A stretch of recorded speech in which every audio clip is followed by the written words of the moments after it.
Hello guys, welcome to my YouTube channel. അപ്പോൾ ഇന്നത്തെ kitchen പരിപാടി കണ്ടാലോ. ഇത് ഇന്നത്തെ ഉച്ചക്കത്തെ ഫുഡിൻ്റെ കാര്യമാണ് കേട്ടോ. അപ്പം ചോറാണ്. ആദ്യം തന്നെ നമുക്ക് ചോറുള്ള വെള്ളം അടുപ്പത്ത് വെച്ചിട്ടുണ്ട്. അപ്പോൾ കറിക്കുള്ള വൻപയർ, നിങ്ങളുടെ നാട്ടിൽ എന്ത് പറയാമെന്ന് എനിക്കറിയില്ല. വൻപയർ ആവശ്യത്തിനടുത്ത് വെള്ളമൊഴിച്ച് കുതിർത്ത് വെക്കുക. എന്നിട്ട് മത്തൻ ആവശ്യത്തിനുള്ള പാകത്തിന് കട്ട് ചെയ്ത് വെക്കുക. എന്നിട്ട് നമ്മൾ ചോറിൻ്റെ വെള്ളം തിളച്ചിട്ടുണ്ട്. നമുക്ക് അരി കഴുകി വൃത്തിയാക്കിയിട്ട് അതിലിടാം. നമുക്കിവിടെ കുറച്ച് പേരേ ഉള്ളൂ, അതുകൊണ്ട് ഒരു നാഴിയെ നമ്മൾക്ക് എടുക്കാറുള്ളൂ. അരി നന്നായി കഴുകി വൃത്തിയാക്കിയിട്ട് ആണ് നമ്മൾ ചോറിൻ്റെ വെള്ളത്തിലേക്ക് ഇടുന്നത്.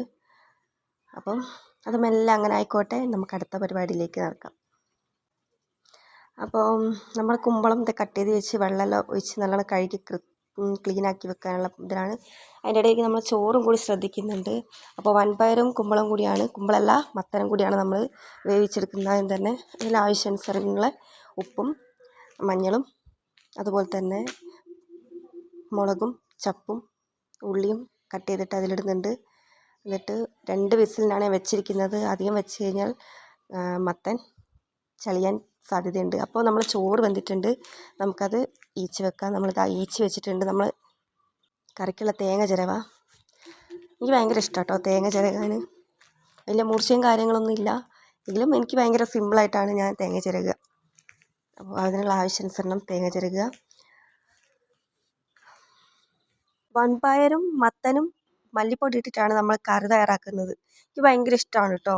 പണ്ട് ഞാൻ ജോലിക്ക് പോയ അവിടുത്തെ ഒരു ഓണറുണ്ട്, ചേച്ചിയാണ് ചന്ദ്രിക. അവർ എനിക്ക് സ്പെഷ്യലായിട്ട് കറി ഉണ്ടാക്കി കൊടുത്തരും. എനിക്ക് ഭയങ്കര ഇഷ്ടമാണ് അവരുണ്ടാക്കുന്നത്. അത്ര പോലും ഞാൻ ഉണ്ടാക്കുന്നതിൽ ടേസ്റ്റ് ഇല്ലെങ്കിലും എനിക്കതെന്നും മിസ്സിങ് ആണ്. അപ്പോൾ നമ്മൾ ആ തേങ്ങ ചിരവി എടുത്തിട്ടുണ്ട്, നമുക്കതിലേക്കൊന്ന് ഒഴിച്ചു കൊടുക്കാം. പാകത്തിന് വെള്ളവും അതുപോലെ തന്നെ ഉപ്പൊക്കെ ഇട്ട് റെഡിയാക്കിയിട്ട് വേണം നല്ല വേവിച്ചെടുക്കുക. അതിൽ വറവിടാനുണ്ട്. അപ്പോൾ നമുക്ക് ചെമ്മീൻ കുറച്ച് ഇട്ടിട്ടുണ്ടായിരുന്നു, അത് നമുക്ക് പൊളിച്ച് ക്ലീനാക്കി എടുക്കാം. ഇവിടെ നമ്മൾ കിച്ചണിൽ തന്നെയാണ് കേട്ടോ ക്ലീൻ ചെയ്തെടുക്കുന്നതിന് കത്രികയാണ് യൂസ് ചെയ്യാറ്.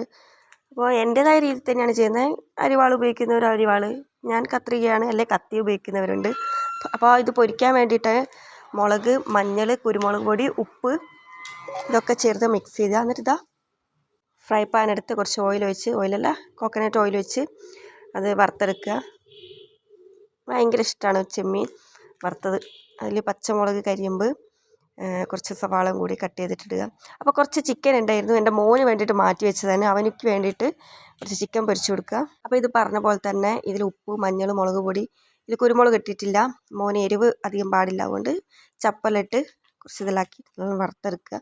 അപ്പോൾ ഇന്നത്തെ എൻ്റെ ഇത്രയേ ഉള്ളൂ വീഡിയോ. അപ്പോൾ വീഡിയോ ഇഷ്ടപ്പെട്ടവരാണെങ്കിൽ സബ്സ്ക്രൈബ് ചെയ്യുക, സപ്പോർട്ട് ചെയ്യുക. ബൈ.